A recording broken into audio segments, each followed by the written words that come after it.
இங்கே 2 பேரும் காட்டுமான வேட்டையாட ஒரு அடர்ந்த காட்டு பகுதிக்குள்ளே போக ரெடி ஆகுறாங்க. அப்போ அங்கே ஒரு பொண்ணு அங்கே இருக்கிற ஒரு தாடிக்காரனோட ட்ரெஸ்ஸில் லக்கி ஐட்டம்னு ஒன்று மாட்டி விடுறா. இதை அவங்க அப்பா ஹண்டிங் போகும்போது லக்குக்காக எடுத்துகிட்டு போவாருன்னு சொல்கிறா.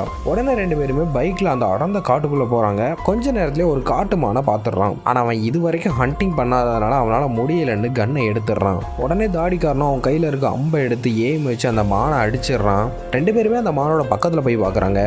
மான் வழியில் துடிச்சிட்டு இருக்க அந்த தாடிக்காரன் அப்படியே அதை மானை விட்டுட்டு அங்கேருந்து போயிடுறான். உடனே பக்கத்தில் இருக்கிறவனோ ஏன் அந்த மானை அப்படியே துடிக்க விட்டுட்டு வந்துட்டேன்னு கேட்குறான். எதுவுமே சொல்லாமல் அவன் அப்படியே அம்பை எடுத்து இன்னொரு மானை எய்ம் வைக்கிறான். அப்போ அந்த மான் எய்ம்லேருந்து தப்பிச்சு ஓடிட கொஞ்சம் தூரம் காட்டுக்குள்ளே போயிட்டு திரும்பி வந்து பார்க்குறாங்க.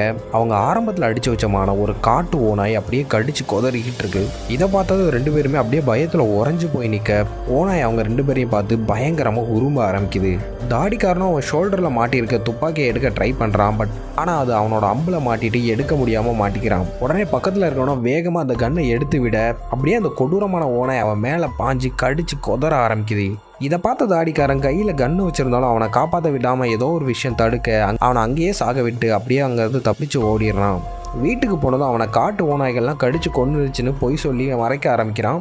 ஏன் இவன் இதெல்லாம் பண்ணுறான்னு பார்த்தா ஓநாய்கிட்ட கடி வாங்கினேன் அவனுக்கும் இந்த பொண்ணுக்கும் கல்யாணம் ஆகிடுச்சு.